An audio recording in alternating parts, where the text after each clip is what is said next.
Assalamualaikum warahmatullahi wabarakatuh. Hai anak-anak kelas 6, bagaimana kabarnya hari ini? Semoga kalian dalam keadaan sehat ya. Oke, hari ini kita akan belajar tema 2 subtema 1, materi IPA dan bahasa Indonesia. Oke, kalau sudah semangat, mari kita mulai belajarnya ya.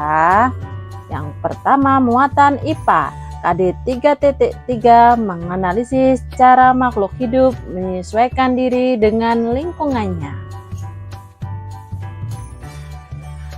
Tumbuhan kaktus dan teratai tentunya mempunyai perbedaan.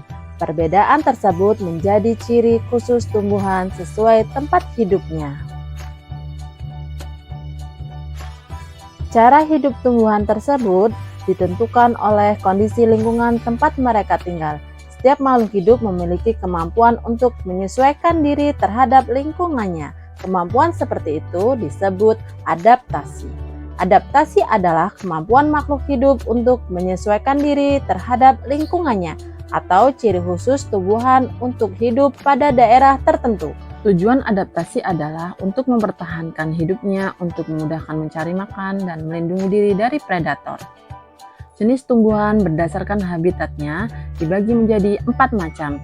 Yang pertama hidrofit, kedua higrofit, ketiga sterofit, dan keempat holofit.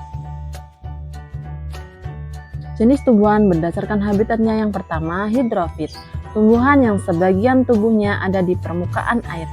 Ciri-ciri tumbuhan hidrofit yang pertama akarnya berada di air, dua memiliki rongga udara dalam batang atau tangkai daun. 3. Daunnya muncul di permukaan air. Contoh eceng gondok, kangkung, dan teratai. 2. Higrofit. Tumbuhan hidup di daerah lembat. Ciri-ciri tumbuhan higrofit. 1. Tubuhnya terdiri atas bagian-bagian akar, batang, dan daun.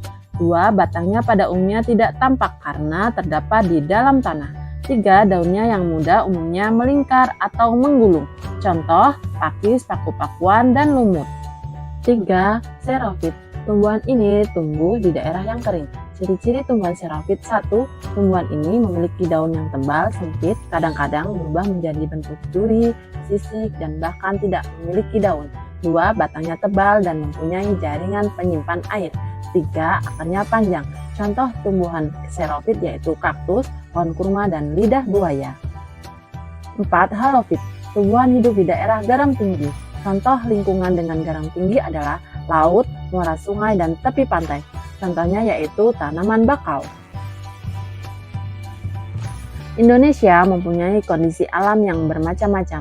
Selain itu, Indonesia mempunyai wilayah yang luas. Hal inilah yang menyebabkan Indonesia mempunyai jenis-jenis tanaman yang beraneka ragam. Coba kamu perhatikan tumbuhan-tumbuhan di sekitarmu. Apakah tumbuhan-tumbuhan tersebut memiliki ciri yang sama? Setiap tumbuhan memiliki ciri-ciri yang berbeda-beda. Namun tujuannya sama, yaitu untuk bertahan hidup dan menyesuaikan diri terhadap lingkungannya. Cara tumbuhan menyesuaikan diri. Yang pertama teratai. 1. Tangkai daun tubuh menjalar sehingga daun teratai dapat mengapung di air. 2. Daun teratai bundar, tipis, dan lebar untuk meningkatkan penguapan air dan fotosintesis. 3. Teratai memiliki batang dengan rongga di dalamnya. Rongga ini berfungsi untuk membawa oksigen ke batang dan akar. 2. Pohon jati. Pada musim kemarau, pohon jati merontokkan atau menggugurkan daunnya. Hal itu bertujuan untuk membatasi penguapan. Dengan menggugurkan daunnya, penguapan akibat terik matahari berkurang, sehingga pohon jati tetap bertahan hidup tanpa mengalami kekeringan. 3. Kaktus. Kaktus memiliki daun berupa duri untuk mengurangi penguapan, batang tebal dan berdaging untuk menyimpan air, akar tanaman yang panjang untuk mencari sumber air, serta batang dilapisi lapisan lilin untuk mencegah penguapan. 4. Putri malu. Daun putri malu bisa mengatup jika disentuh untuk melindungi diri dari pemangsa, dan batang berduri untuk melindungi diri dari pemangsa. 5. Tanaman talas. Tumbuhan talas mempunyai daun yang tipis, yang fungsinya untuk memperbesar penguapan. 6. Bambu. Pohon bambu mempunyai bulu-bulu halus yang tajam Bulu halus yang tajam terdapat pada bagian batang. 7. Kantong semar. Kantong semar hidup di rawa yang sedikit mengandung nitrogen. Daun berbentuk piala atau kantong dan berisi cairan lengket untuk menangkap serangga. Kantong semar memakan serangga untuk mendapatkan nitrogen. 8. Rafflesia arnoldi dan bunga bangkai mengeluarkan bau busuk untuk menarik perhatian serangga penyerbuk. 9. Bakau. Tumbuhan bakau hidup di rawa atau di tepi pantai, memiliki akar tunjang yang berfungsi menyangga batang agar tidak roboh saat terhempas oleh ombak. Selain untuk menyesuaikan diri terhadap lingkungan, tumbuhan juga beradaptasi untuk melindungi diri dari pemangsa. Berikut contoh cara tumbuhan melindungi diri dari pemangsa. Yang pertama dengan duri. Beberapa tumbuhan melindungi diri dengan duri yang tumbuh di bagian batang, buah, atau daun. Contohnya durian salak dan euphorbia. 2. Bulu halus. Beberapa tumbuhan melindungi diri dengan bulunya seperti padi, pohon bambu, dan tanaman jagung. 3. Racun. Ada jenis tumbuhan yang menghasilkan zat beracun. Zat beracun dapat terkandung pada bagian batang, daun, dan buahnya seperti tanaman jarak dan kecubung. 4. Batang bergetah.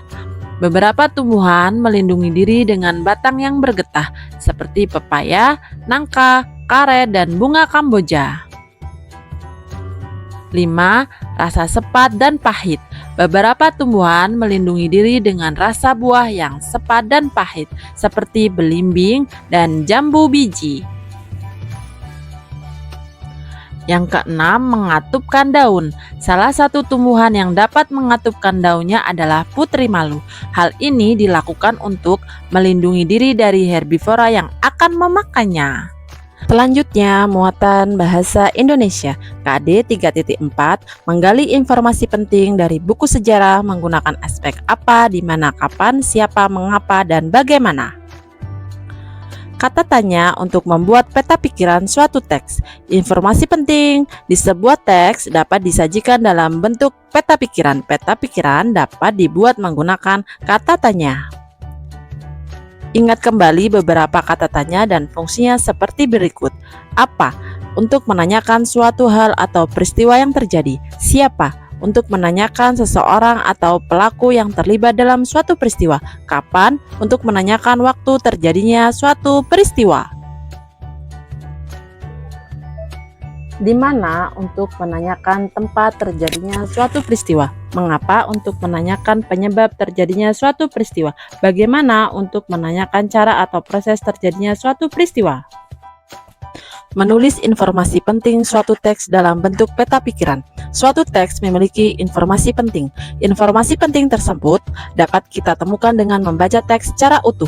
Kita juga dapat menemukan informasi penting menggunakan kata tanya apa, di mana, kapan, siapa, mengapa, dan bagaimana. Cara menemukan informasi penting menggunakan kata tanya. Yang pertama, buatlah pertanyaan menggunakan kata tanya berkaitan dengan isi teks.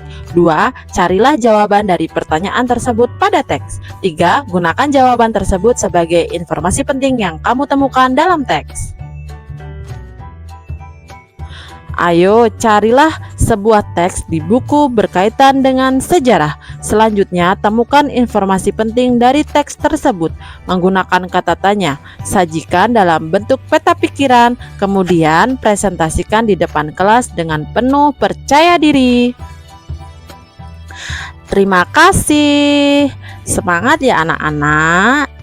Gapailah cita-citamu setinggi langit dan teruslah belajar. Oke. Wassalamualaikum warahmatullahi wabarakatuh.